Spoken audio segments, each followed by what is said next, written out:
newly preserved land, the 13 acres of land that have been donated to DNR Greenway by Dr. Elizabeth Kloner. And you will hear more from her and about the historical agricultural character of the area and some of her family stories that go across a century. So Liz, I know you're here. Do you want to just wave so people can see? Absolutely. My pleasure to be here. Thank you so much for joining us. And then we are going to turn in the second half of the program to Otto Zizak. And Otto is a fascinating gentleman that comes here from New York City directly, but before that from Czechoslovakia. And he is going to be sharing with us his vision of farm to table restaurant and what it's like to live on land that's been preserved by DNR Greenway. And you're going to hear lots more about that. So Otto, please say hello to everybody. Hello, everybody. Nice to be here. So I know today on this program, we do have some trustees of DNR Greenway that are here on the program. We have a couple people I do want to recognize on my screen. I don't know if you see the same faces in the same places that I do on my screen, but I'm looking at Chris Tarr with a beautiful background of kind of pink flowers and so on. And Chris was the attorney who worked with DNR Greenway to preserve this land. So thank you, Chris, for your pro bono support that made this happen. Very appreciative. So we're going to start by talking about Dr. Elizabeth Kloner's land. And just to give you a little background on her, and I just learned some new things in our kind of pre-discussion. She is an amazing woman who taught at the City University of New York for 35 years, was a pioneer in founding Montessori School in what is now South Park Slope in Brooklyn in 1966. And she is a psychologist. But long before that, when she was a girl, she visited her grandparents on a farm in East Amwell in what was then called Wurtzville. So she's going to talk to us about that. And I'm going to share my screen at this point in time so that you can see some wonderful photos. And let me do that. And what I'd like you to do is tell me, that will go away at the top. I can then start from the beginning with the slideshow so that you don't have to see everything down the side. And there we are. Can everyone see the slideshow? So this is really a story of remarkable landowners. And starting off, just to really say a word or two about this beautiful property that has been donated to DNR Greenway. We just completed this donation this summer, so this is brand new. It's a property that is 13 acres in size. The stream you're looking at on the property is part of the Neshannock River watershed.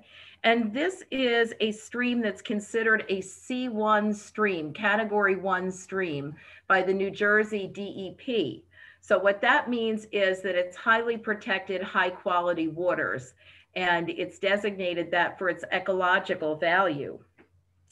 The property is completely wooded, and on the property we have many trees. You will see from this the surrounding property, and you can see how important this property is. The yellow property in the middle there that says Kloner is the property that was donated to DNR Greenway, and it's surrounded by other preserved lands. So you can see this was like the hole in the donut and such an important piece to have permanently preserved. It includes canopy trees such as red maple, walnut, tulip trees, and cedars. In the native understory, you find things like blackberry and spice bush. If you've never crushed a spice bush leaf, you have to try that sometime. It smells delightful. There are ash trees on the property, and unfortunately now we are all having problems on so many of our properties with ash tree borer. So we're keeping an eye on that. And there are some invasive plants that we'll be controlling using our stewardship staff and volunteers to do that as things move along and as we're able to get out there and work on the property. But one of the exciting things about this land is it's right on the edge of the Sourland Mountain. So up in this area, you're up on the ridge. This is Ridge Road up in here. And if you can see my cursor, and you can see all these properties up here were preserved by DNR Greenway. This property, the property that says Greek, this is a property that I think that Liz will tell us a little bit more about who was here at the time. This is that big white house in here off of Lindbergh Road. And this is property that's under conservation easement with DNR Greenway. And a lot of these properties in light green have all been preserved through the county or the state for farmland preservation. So you're right on the edge of the Sourland Mountain coming down into the valley, and coming down into here, you're in that farm valley. So you have a lot of different species of birds here, from different types of hawks, American kestrels, Cooper's hawk. There are songbirds such as eastern meadowlark, Carolina wren, eastern bluebirds, goldfinches. I've sat here and looked at a whole flock of Baltimore orioles on the property. And if you're lucky, you might see a pileated woodpecker on the property, or a downy woodpecker as well. So now we're going to start talking about some of the family stories. And so I'm going to ask Liz to tell us a little bit about some of these photos and your family history on the farm. Absolutely. This is my grandfather, my maternal grandfather, Louis Stein, and my maternal grandmother, Anna Stein. They acquired the property from her brother in 1920, and he had it in 1918, so far as I'm aware. He may have acquired it earlier than that. Those are the only documents I have. But the photos, I had tried to choose photos that would show the area. Where my grandfather is standing, it's on what is now the Wurtzville Road with the brook behind it. And what you see is the corner farmhouse, which was originally a part of my grandfather and grandmother's farm. It burned down several years ago, but there's a beautiful photograph. Thank you, Linda, for finding it and including it in the announcement of today's event, because that farmhouse, and it occupied the corner of the Wurtzville Road and what later became the Lindbergh Road. And my property goes back up into the hills. So that's my grandfather. My grandmother is standing in front of what was the barn, and it abutted the yard that was attached to the corner farmhouse. So I tried to include background for you. And they moved with their children from New York City to the farm in 1920 and raised their son and their daughter. And that's my uncle, my mother's brother, and my mother, also standing in front of the barn. So that taken probably when they were older. They may have been visiting or away at college, whatever. And that was taken also at the corner. Now that's interesting. Toward Ringo's. It's on the Wurtzville Road, across from the intersection of Lindbergh Road. It's my mother and me, probably in the 1950s sometime. It's a beautiful picture. I love that picture with the street sign on it and the directions. It. Yeah, and Button, that's why I was looking. I don't know which way. I know Ringo's is to the left on the Wurtzville Road if you're coming down the Lindbergh Road to that T. Mm-hmm. So that's the sign. And then the Shannock, I know, is in the other direction. I forget what Buttonwood Corner is, but knew it well. So Dr. Kloner, when I look in the background, mm-hmm. I see vast farmland. And I know one of the things when you and I spoke on the phone the other day that you talked Yes. about was the character, the bucolic character of the area. And I wonder if you can tell us a little bit about who the farmers were and what it looked like then and how it looks today compared to that. Absolutely. I think I will start by saying I used to visit periodically long after my grandparents were gone and after the farmhouse was sold to Paul McConaughey, who ran a store in the farm. I'll talk about that a little bit later. But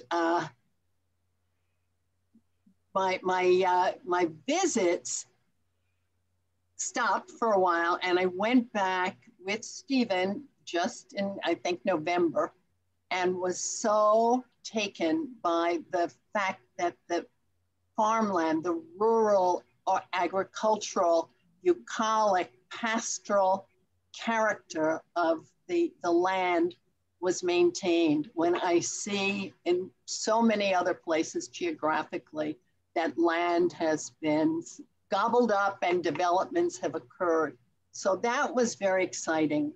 This is what I remember of my youth visiting my grandparents, the farmland. And I think I was saying to you, Linda, that I remember Ken Manners owned a huge farm. After my grandfather became too old to farm the land that we've donated, he rented the farmland to Ken Manners. And I believe, I don't know if it was Ken Manners, but one of the farmers had the contract with Campbell Soup to raise the tomatoes and ship the tomatoes that became the famous Campbell Soup that went all the way back to the 40s and the 50s. And I remember being told about the fox hunting that would go on in the, I think it was the fall, where the people had the right to travel across the properties. And I think that the thing that is most touching to me is that the character of the land has remained.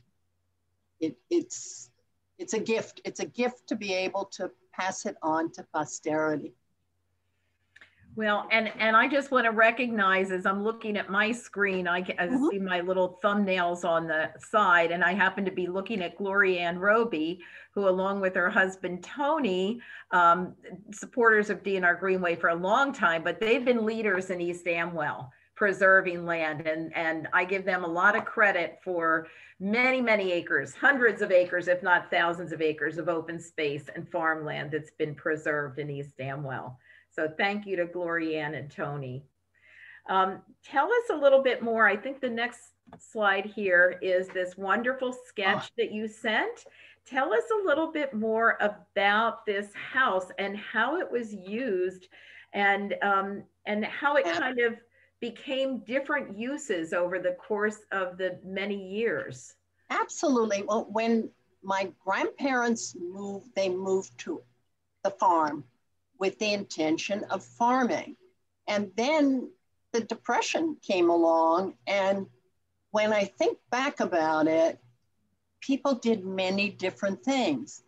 That farmhouse occupied the corner of Wurtsville Road, and it faces what is now Lindbergh Road. It was before Lindbergh Road was named Lindbergh Road. The farmhouse, the right-hand part of the house, the entire length of it was a general store on the main floor that sold everything that you could possibly want, with beautiful old glass fronted cabinets. I would love to go and get candy. When I was a child, I was allowed to push the doors open and take a piece of candy. The front of the store, there was a lending library.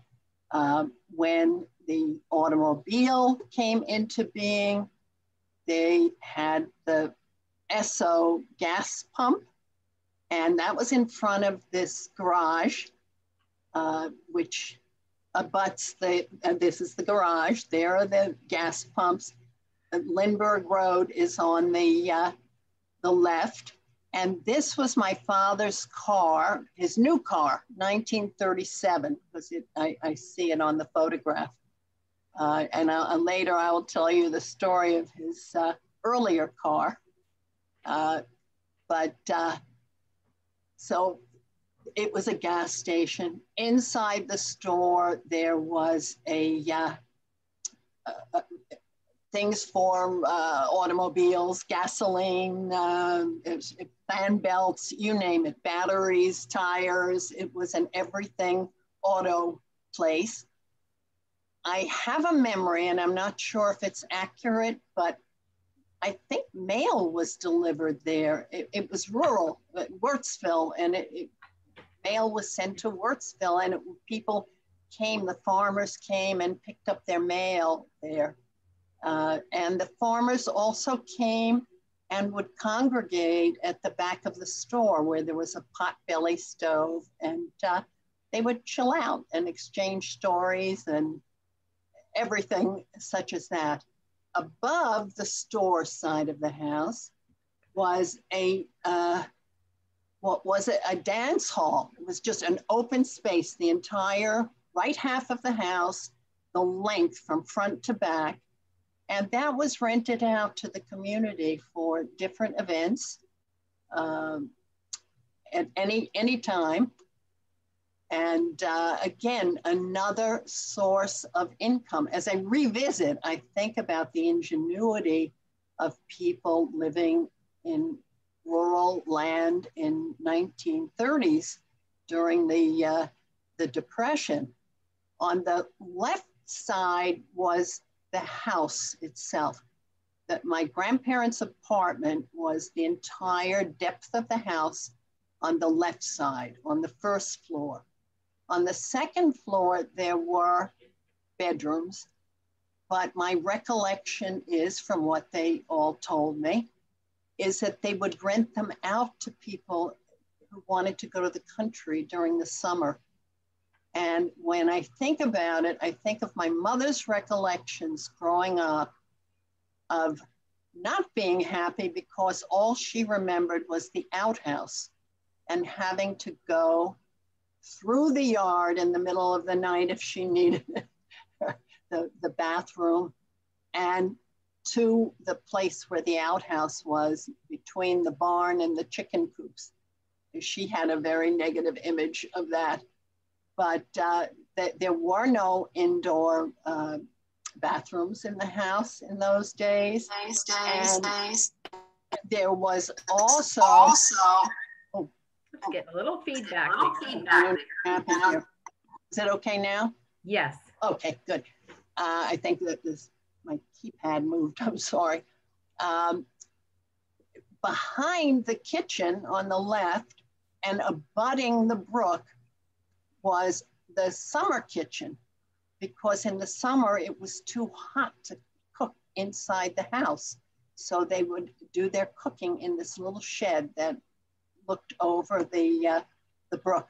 And the brook did not have water in it all year. It was only in spring it would fill up and last, I guess, into summer, and then the water would dissipate. But that's my recollection. And the store was called Stein Store, and it was there for decades and decades and decades. And at the time that my grandfather passed away, my grandmother passed away in 1958, he passed away in end of 1963. The house was huge and unoccupied at that point. So my parents and my uncle, who had the property, had inherited the property, determined to sell off the farmhouse. And that was the beginning of the reinvention of the farmhouse at that corner by Paul McConaughey, who rented the store, the general store, to Sarah Peacock, who was there for many years. And it was also a famous gathering place in the neighborhood. And then in what was the dance hall above the store, he had an artist studio where different artists worked and painted pictures of the rural area, farmhouses like this. And this was turned into a Christmas card. So it was sent to us, I think, by him. And obviously it's a picture of the house. So I have to ask you, do you know who the children are in the picture? This was after your time. I was thinking at first that was you and maybe your family members. I don't think so. No. I think that was just an invention because the wagon looks rather old. I think it was trying to be very, very old. He converted this garage into apartments on the second floor. And I think he converted part of the house into apartments as well through the years that he had it. So let's go forward for a moment and show you this map. So just to give you all a sense, because you're talking about how that corner piece was sold off. Exactly. So this is where we were. We were right here at the corner of Northville and Lindbergh. And this is where the house was. That became the Peacock General Store. And I think one of the great tragedies in the area was when that burnt down, because so many of us remember that, and the incredible character of walking in and seeing these ancient wood floors. And you could just imagine what it was like over many years for people to be gathering in there. It truly was a community place with a wonderful front porch. And right now there's a apartment building, a nice looking apartment building that has been built in place of where this was. And the property that you donated to DNR Greenway is this property. It actually goes up the hill off this map, but it's all of this woods that's in here. Exactly. And this the stream area that's contiguous to where the farmhouse was a front yard with a fence. And then this green that abuts Lindbergh Road is where the barn was and the chicken coops. And those were taken down because they were empty and not used. And so the property in essence has not been cultivated since 1963, maybe even before that. I don't know how much my grandfather did in the last few years of his life. But so it's really forested and returned to nature. It's a beautiful property. I know that when you brought this to our attention and offered to donate it to us, our stewardship staff went out and took a look to evaluate the property, and they were so excited because they said it's an absolutely beautiful property that connects to all of that preserved land around it. There is also right on the edge here, you'll see there's a parking area that belongs to the apartment house here. And there's a little cleared area here that is a picnic area that has been used for some time by the people in the apartment. So we DNR Greenway set up an arrangement with them so that they would continue to maintain that picnic area, but now it will be open that others can stop there. The public can stop there and have a picnic.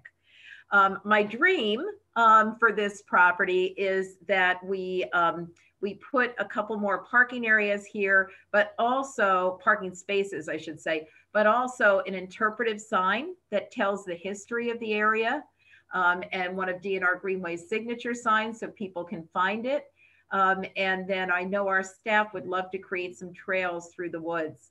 And this is an area that I'm told is a very busy, all along Wirtsville Road here is a very busy bicycling area. People love to bike all through this beautiful farmland. So a bike rack would be nice here as well so that people can stop and have their picnic and keep going. But this is such a beautiful gift to all of the community. And I want to go back to this one for a moment because although I think this car was here just a little bit later, I know, Liz, that you had a wonderful story that took place during the kind of Lindbergh kidnapping investigation that had to do with a car in the property. So I wonder if you can share that with all of us. Absolutely. At that point, my mother and her brother had left. My mother graduated from college in 1932. That's the year of the Lindbergh kidnapping. Her brother was in medical school in upstate New York at that point. It was not Lindbergh Road. My father and my mother were a couple, but he had entered medical school and he was in Baltimore, Maryland, and he had a car, and they were going to get married, but you didn't get married if no one had an income. That's what I'm learning as I'm revisiting to put together this presentation. Things I hadn't thought about, that my mother was offered a job in a department store in New York in 1932 by a friend who was fortunate enough to be a buyer. And she had no choice but to take that job. She could not go to Baltimore, and they couldn't get married until he was finished with his 4 years of medical school. So she was in New York and he was in Baltimore, and they would get together as frequently as humanly possible, and often at the farm. And his earlier car, which he could not afford to keep while he was in medical school, was garaged in the Stein barn. And at the time of the kidnapping of the Lindbergh baby, which was just a mile and a half or 2 miles up the road on Lindbergh Road, which was not yet named Lindbergh Road, when they were investigating, they had commented that there was a car with out-of-state license plates. And so they wanted to check out the car, that it wasn't hidden by the kidnappers. And so that's a delightful story. My father was far away in Baltimore, and the car was up on blocks and et cetera, et cetera. I think now when I look at it, this is a 1937 car. He was able to acquire it. He graduated from medical school in 1935. So he was working again as an intern, yes, but able to have a car. So that was the story. So there was the potential. They thought they might find the car of the kidnapper. The kidnappers, exactly. That's what I was implying. It was not. And then you had asked me about a rumor that had been going around, that the journalists who were hot on the trail would congregate in Stein's store. And although I can't confirm that I ever heard that story, it has to be. There was no other place. It was, of course, they congregated there because everybody congregated there and sit around the fire and warm up. And there were no central heating in those days, and catch up. So it was a potentially historically significant site.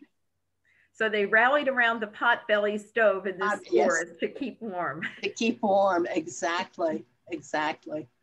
So in putting together this presentation, it's bringing back a lot of memories, and the gaps that I have, because my mother and my uncle were already not living there. So it's only the stories that my grandparents would tell. And I don't think they talked too much about what went on in the 30s. So Dr. Kloner, I know you have a couple of family members that joined you on this call. My brother, yes, and my sister-in-law from Florida. Well, welcome. Yeah. Thank you for joining us. I think I saw them here at some point. Heidi? Exactly. Heidi and Peter Tuby, Dr. Tuby, Dr. and Dr. Tuby. Doctor and doctor. Doctor and doctor. Well, I think Liz, your niece from New Jersey is on too. It's Kim. Oh, wonderful. Kim Tuby, beautiful. Wonderful. Kim lives in Montclair, and Kim and her husband, John, have been very interested in the preservation of New Jersey, mid-Jersey land. And so I'm so excited that they are joining us. Well, when we have the opportunity to gather and visit with each other in person again, I hope that you'll all as a family come together and visit with DNR Greenway, and we can visit the land together. I would love that. And Stephen, please join us for that as well. You've done a great job with us in working with us to get this preserved. So I just want to thank you. I want to end this segment by thanking you. You've preserved your family legacy here. You've preserved water quality in the area. It's so important that we preserve land next to the streams, because that's what keeps our drinking water clean and clear. And you've preserved a beautiful forest that is very important for birds, for salamanders, for all types of wildlife that are in that area. And in the future, it'll be a place where we can all take a beautiful walk on a trail. So I want to thank you and recognize you for really stepping up and doing something that is beneficial, that's a bit unusual, because you really stepped up and said, I want to donate this land. I want to give it at no cost to DNR Greenway or the public. It's a gift. So thank you very much. And I want to invite, we're going to see if this works. I'm going to give people 5 seconds. If you want to take off your mute for a moment, and those that can take off the mute, please just give a shout out of applause to Dr. Liz Kloner for preserving this land.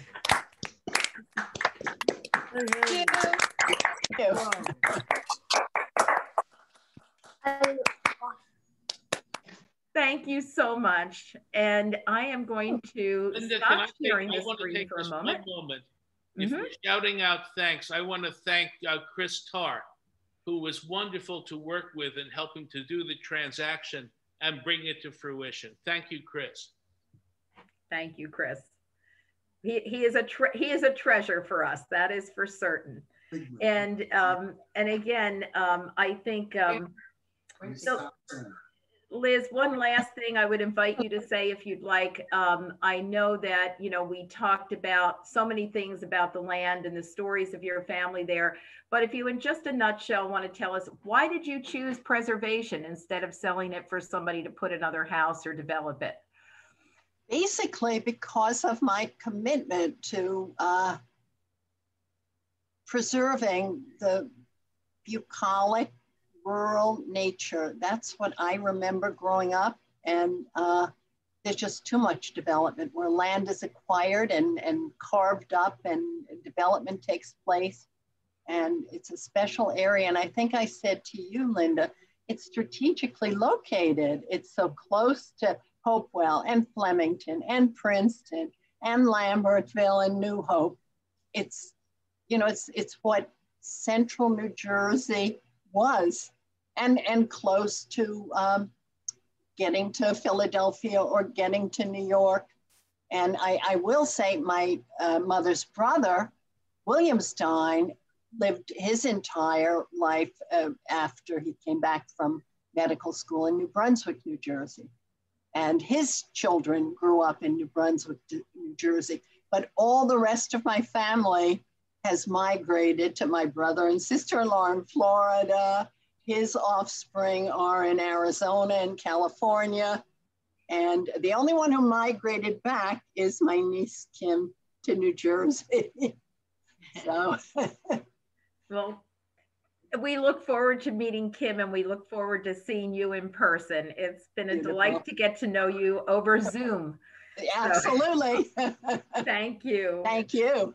So, when we had a little pre-discussion before everybody else joined, and we found that Dr. Kloner and Stephen Honigman, who are both in New York City, had a lot in common with Otto Zizak, who is the next person we're going to hear from. So whether it was the area in New York City where Otto has had a wonderful restaurant with his wife, Maria, we talked about where Otto has come from in Czechoslovakia, and you're going to hear a whole lot more about that. And of course, this love of farmland. And so one of the things that I have found so interesting as we have worked together, Otto, has been that, you know, I've learned a little bit about your family story and the love story of you and Maria, and, you know, how you met as second graders, and here you are today from Czechoslovakia to Hopewell, New Jersey, cooking together and running restaurants and growing food on a farm. So we are excited to hear about that. I'm going to share again and show you a couple of pictures on the screen here. And then we will see, hopefully you can see this. I told them it would all go well unless I messed up the share. Let me try one last thing. Stop that for one moment. And I'm going to do it a different way. So just bear with me for 1 minute. And we will go right to here. And then we will start. Okay. Come on. Well, for some reason, it's not liking, oh, resume slideshow. Here we go. There we are. So this is kind of an interesting story as to how this land got here. And I'm just going to tell you that very briefly and then turn this over to Otto to tell you his story. So this is Otto and Maria on the preserved farm. And several years ago, DNR Greenway had the opportunity to purchase this piece of land. You can see it right here, 52 acres. It says Musente. Musente was the former owner of the property. And this land, as you can see, was, I used to call it wall-to-wall farmland with a house right in the middle here. And the Musentes were actually restaurant owners. They owned a restaurant called the Merry-Go-Round in Lawrence Township, New Jersey. And they had lived here for 40 years. And Mr. Musente had passed on. Mrs. Musente was there all by herself, and her children said, "It's way too big, Mom, for you. You've got to move." So it was going to be sold, and it was clearly a property that could easily be developed. Total open farmland property on a very busy road on 518. This is Hopewell Borough, as you can see, and a very desirable area with all this preserved land around it. This is DNR Greenway's St. Michael's Farm Preserve that we've preserved. And you can see the greens, and the lighter greens are the ones that DNR Greenway has preserved. The darker greens are ones that have been preserved by the township or the county. And you're looking up toward the ridge up in this area. But very beautiful piece of property with a house on it. And so DNR Greenway was working with creating a revolving land fund, because we knew that there would be times when there would be threatened properties that we would have to purchase and take off the market so they didn't get developed, and then be able to go in, preserve them in some way, and possibly resell them to someone to keep them in farming. So that's exactly what we did. And we were very fortunate that Mrs. Betty Wald Johnson helped us with establishing our revolving land fund. And along with other donors, we were able to purchase the property, and then we held it and waited for the right buyer. We were able to place an easement on the property so that it's permanently preserved. And you can see a little bit more of the property here. It has frontage on Route 518, on Province Line Road. And then there's Long Way, which is a cul-de-sac back in here with kind of a little paper street that runs into the property. So you can see this was ready for development. Thank goodness, instead, thanks to our supporters, it is now a preserved farm. And with that, I'm going to ask Otto a few questions and have him tell us a little bit about his own story and how he came to this farm and how he came to open the restaurant in Hopewell. So perhaps, Otto, you can start by telling us your own personal story, where you are in this photo and who you're with. Hey guys, so yes, I'm on that photo. Before I start, so Linda, I'm confused a bit. Do you mean to say I can't build 32 townhouses on this property anymore? Oh, surprise. I am joking. We are enjoying and loving the open land that we were fortunate enough to acquire. So in the photo, I'm on the left. This is Slovakia, which was a part of Czechoslovakia at the time. I would say circa sometimes around 1983 or 84. And I'm in the photo with my grandfather, a farmer who was also a police officer, a soldier during World War II, and subsequently a police officer and a farmer who owned about 12, 15 acres of land that he farmed traditionally for his family. And I spent 3 months a year, every year at the farm. So that's us in the photo. So now tell us a little bit about how you and Maria met. Yes, the silly photo and the silly story. So Maria and I met in second grade of elementary school, grammar school in what was then Czechoslovakia. And that is the highlighted photo of beautiful Maria and me. So that photo has been a part of the story, and we're still doing everything together. So it's weird and interesting and awesome. So and together you have 3 children, and you had this vision to start a restaurant and to create some of these foods that are based in your Eastern European roots. And tell us a little bit about how that started, and what are all these sauces that I see in the photo? Yeah, lots of sauces, and there are beets in all of them. Not in all of them. Beets are very Eastern European. It's a staple in the cooking. Yeah, so we are obviously, from Eastern Europe, and that set of flavors and that ethnic cooking has been a part of our restaurants, our business. But I want to say that the farm to table sensibility was always something we didn't really think about. This is how we grew up. And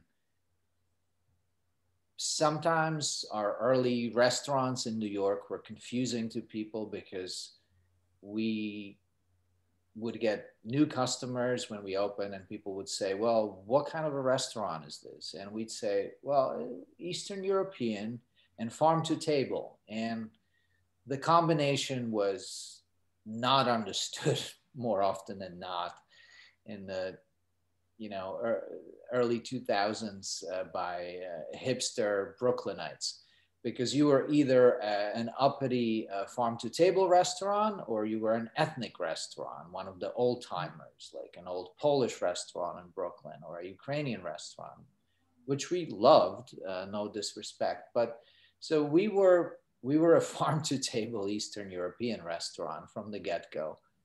And I guess that's what makes us unique. So the sauces, everything that we sold and we made and we cooked was made in our restaurant. So the sauces in the photo are, for instance, that's our beet ketchup, which is made from beets that we roast, and they're inherently sweet, so you don't need to add much sugar. And so that's our ketchup. And we have a beet mustard, which is comprised of organic yellow and brown mustard seeds that are soaked in beet juice. And then we make mustard. And we do the same with pickles, and we make all the dumplings, and we make all the breads, and we do now and always have made everything we sell in the restaurant. So the awesome element that's new is that we also now grow most of what we make and what we turn into food. So before we leave this slide, I just have to say my favorite part about it is looking at the expression on the kids' faces. They're not sure they want to be there selling those sauces, but I absolutely love it. And I wonder if you can tell us about the kind of unique way that you make the burgers there. And this is a meat burger, but we're going to see a picture. I know you also have some special vegan burgers that you've created, but tell us a little bit about the bread and how that is unique and special to your restaurant. Absolutely. Before I do, I just want to say a word about the photo. The Brooklyn people, Liz would probably know where Greenwood Cemetery is. Absolutely. So once a year on Memorial Day, there's a concert at the Greenwood Cemetery honoring, everybody who's there. And it's an awesome event. And we, being a restaurant that's 2 blocks away, traditionally we sell our burgers at the event. So this is where the photo was taken. And our kids have traditionally, since like the age of 3, well, my daughter was 0 years old when we opened our first restaurant, and then she was 1.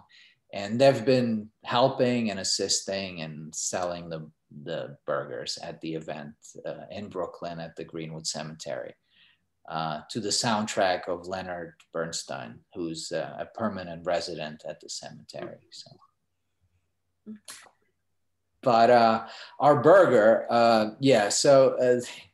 when we opened the restaurant some years ago, some 14 years ago, Corso and Greenwood Heights, South Slope, if you will, it was a neighborhood restaurant, and people at some point said, well, where's the cheeseburger?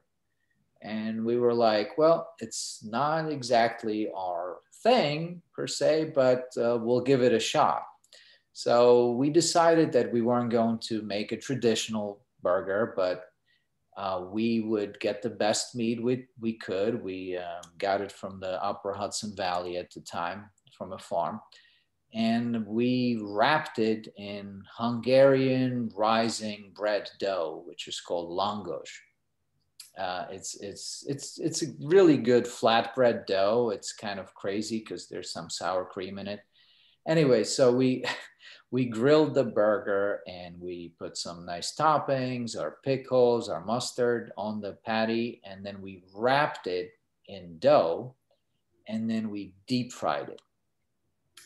So after you deep fry it, we take it out and we cut it in half, and all the juices of the meat and everything is encapsulated into this ball of goodness. And that's our Corso burger. So tell us about these, because I think one of the things when I first met you and Maria, we were talking about your purchasing the farm. One of the things you were doing then was she was spending a lot of time, I think, with your children perfecting this beet burger, which I can see she is making here on the right side of the screen. And I was really impressed with that. And I have to say, I have tried it personally, and I think it is wonderful. So tell us about that and what she is putting together to make the beet burger. Thank you, Linda. I too like the burger. I enjoy my, grass-fed beef burger as well, but I think the beet burger is really good. And my kids, as of recent, have been preferring the beet burger. So I don't know, we're in a bit of trouble there. But the beet burger is comprised of, obviously the beets are a star of the show, but there are some cool things like black-eyed peas, all kinds of root vegetables, carrots, black beans.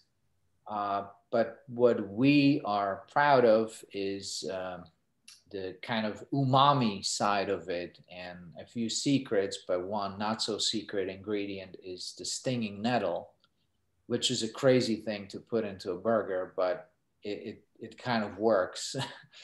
And we grow stinging nettle now right here in Hopewell. So yeah. It's a great way to use it. And what is she making on the left-hand side here? Tell us about that. So those are in preparation for that particular photo is for the preparation of a visit of the Slovak president who is visiting the UN assembly, which is an annual thing. And we would be the people cooking at the private residence of the ambassador who was hosting the president. Those are traditional potato latkes. So, you know, many Eastern European cultures have them, but in Czechoslovakia, we do them as well. These particular ones are a little fancy. They're apple raisin potato latkes, which apple raisin is in the batter. And then we have dill creme fraiche on top, which is kind of like a homemade, you know, freshly made sour cream. And then American caviar on top. So a little fancier version of an Eastern European comfort food. All right, now you've got us all salivating. So tell us about your restaurant that you've opened and kind of what you started to talk a little bit about what you're growing on the farm and what your vision is for growing on the farm that you purchased from D&R Greenway, and then what you're serving at the restaurant. Yeah, so our journey through the, you know, restaurant stuff business was such that to connect farms with restaurants is really difficult. And it is because good food is expensive. And there are a lot of really amazing farm to table restaurants out there. And there are a lot of restaurants who say they're farm to table, but who knows? There's a lot of greenwashing out there. So our idea, we love food, we make food, and you know, we're food people, was to have a really casual, down to earth experience that was truly farm to table. And doing this for some time, some decades at this point, we knew that sourcing is really difficult, and you will get amazing meat from a farm for a few months, and then a drought happens, and then it doesn't exist anymore. So your source is cut off. And when you do have it, it's expensive. So what we wanted to do is have a farm, A, where we could grow a lot of things, and B, to open a very casual restaurant that would feature some of the basic ingredients. Now, we are not commercial farmers, so we are realistic, and we know that we're not going to produce crazy amounts of crops, but we want to selectively do things that we can serve at our restaurant.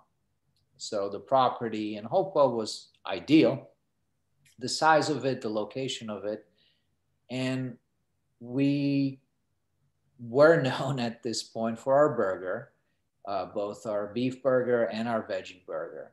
So we thought it was a great vehicle to showcase what we can do. So for the beef burger, we already grew most of what goes in it.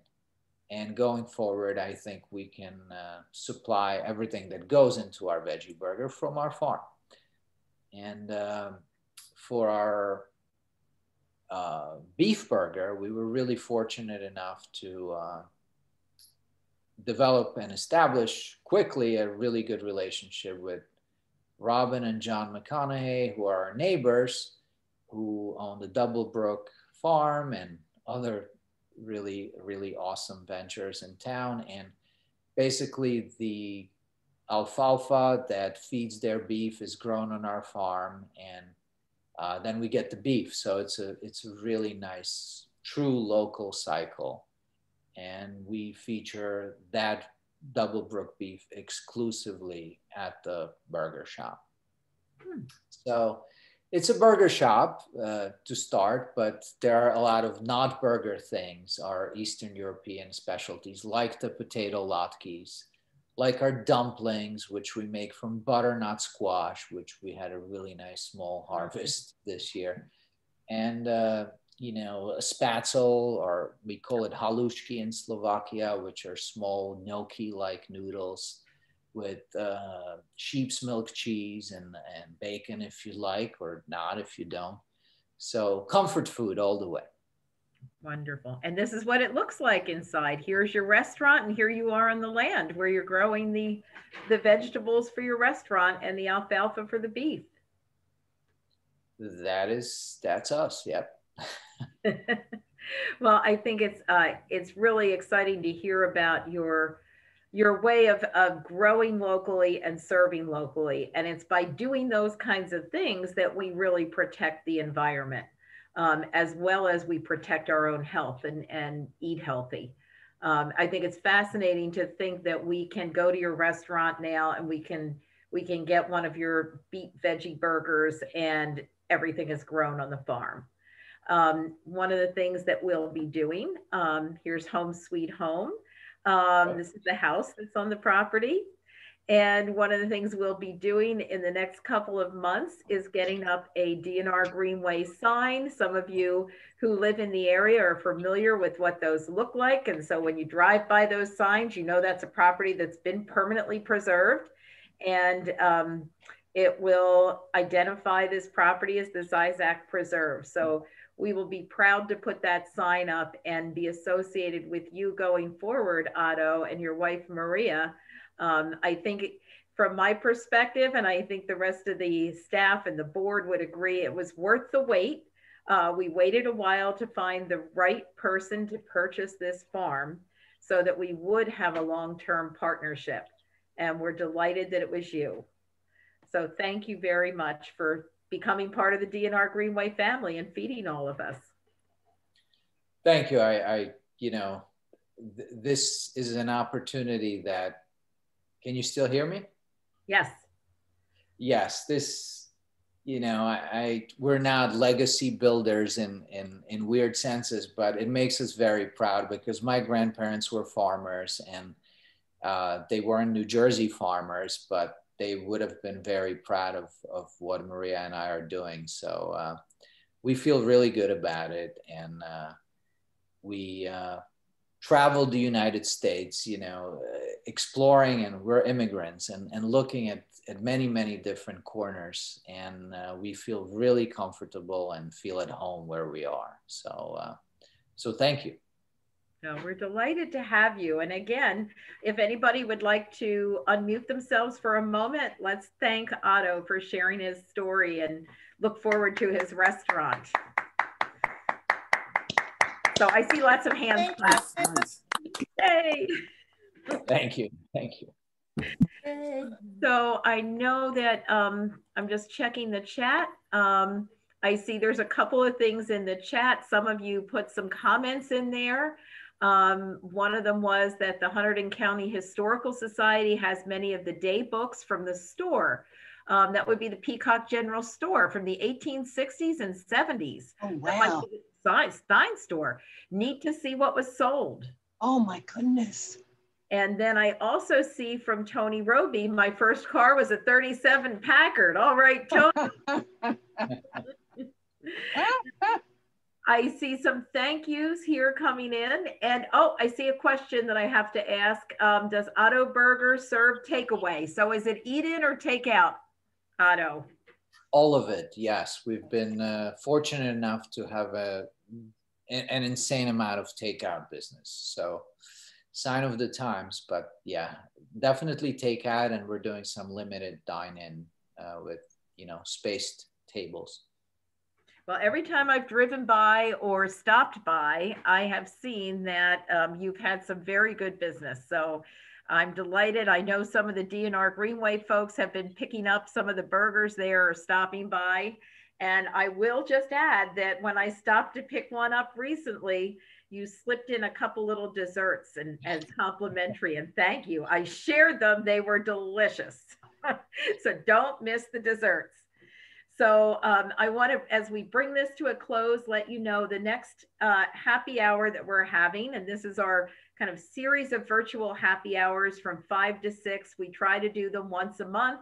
This month we're doing 2 because our next one is next week. on November 19th. And we're going to be talking about the community victory gardens that were established this year at the St. Michael's Farm Preserve in Hopewell. So we were talking about the Depression era and farming earlier, and victory gardens certainly were a big part of that Depression era, World War II, but also going back to World War I. And we have it's about 30 gardeners that participated with us this year. And we also grew some charity plots where the gardeners volunteered their time and efforts and grew produce that went to Aunt Chubby's restaurant in Hopewell and was used to put together meals to feed some people in the local area that needed help during this pandemic. So you'll hear a lot more about that if you join us next week on that virtual happy hour. And then I just want to sign off by saying, you know, there's a saying that says, we don't inherit land from our ancestors, we borrow it from our children.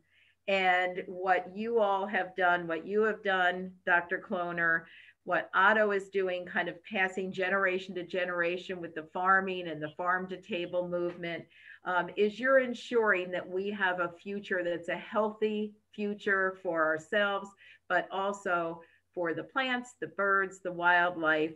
And you've done tremendous things to support and benefit all of us that live in the area. So thank you much. And as we close happy hour, cheers to all of you, and especially Otto and Liz. Thank you so much. Join us again.